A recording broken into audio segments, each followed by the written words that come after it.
Assassin's Creed Syndicate is Ubisoft's 2015 release of their annual Assassin's franchise, set in Victorian London during the 1870s. Both consoles run at 900p at 30 FPS, while the PC version doesn't have a locked 30 like the previous installment. Unfortunately, in terms of real-world events, there's very little story or substance there, with only 3 or 4 cutscenes in present day, with the last real-world event being the only one that reconnects the story again to the Pieces of Eden and its dangers, like the previous installments. Well, what about back in the past with the Assassins and Templars?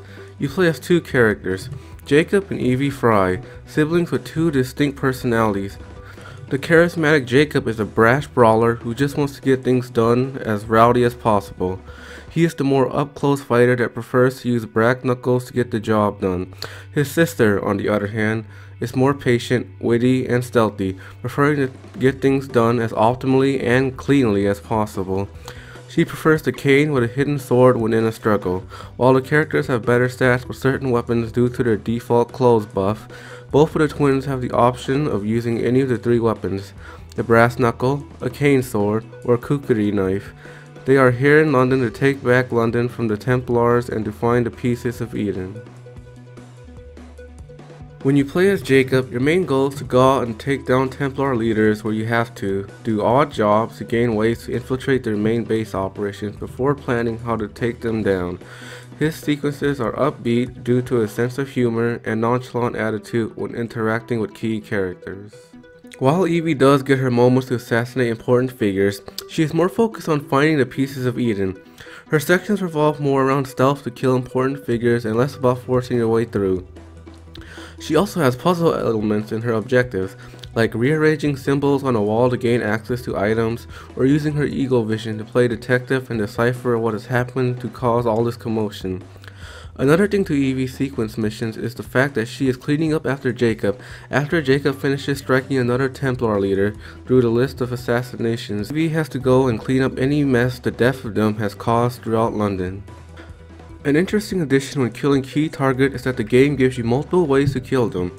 They vary to freeing a captive, or talking to certain people so they can aid your fight, give you passwords, keys to open locked doors, or unlock unique kill opportunities. The story can be a little loose in that you don't confront the main antagonist very often, just the Templar leaders in each sequence. There are 9 sequences. Only 2 of the Templar leaders seem to play any major role, Lucy Thorne and Crawford Starrick.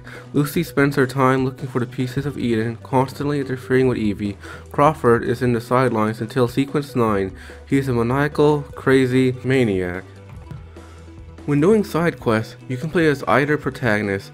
Outside of the usual chest hunts and item collecting, you can clean the streets of London from Templars by freeing children, kidnapping important figures, or assassinating certain targets, or killing all enemies in the area. When you clean out the majority of a borough in London, you will then have a chance to kill the gang leader of that area before a gang war breaks loose. When you finish cleaning up that borough entirely, you will enter a gang war, in which you kill X amount of enemies, including their powerful leader if you didn't do so previously. There are also tiny story missions that both Jacob and Evie can take on to help historical figures. There are brief cutscenes and interesting adventures, occasionally mixing up the gameplay and enemies. For example, you can aid Karl Marx, Charles Dickens, Charles Darwin, and Queen Victoria in small adventures. You either protect, escort, or solve mysteries that involve their work, or even interesting dialogues about the supernatural and hallucinogens. Not only are there historical characters to help out, there's a tiny anomaly allowing you to go back and play in World War I. Gameplay-wise, the game is pretty similar with some new additions.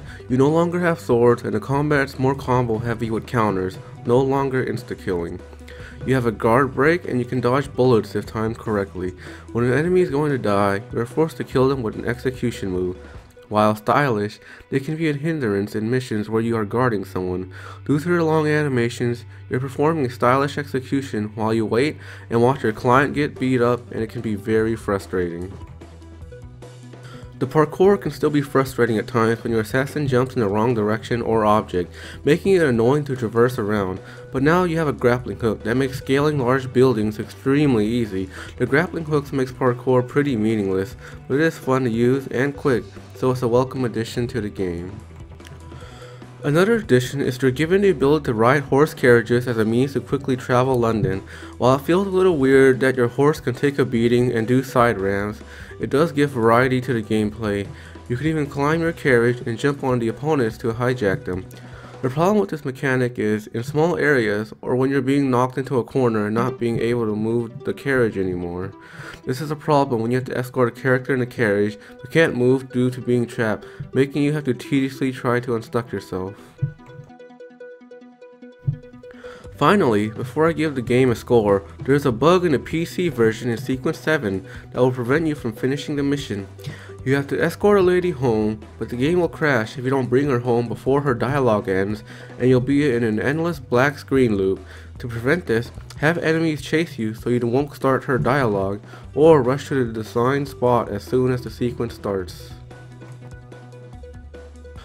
While the Assassin's Creed franchise has had plenty of highs and lows, Syndicate is definitely worth checking out if you're new or aren't yet burnt out of the series.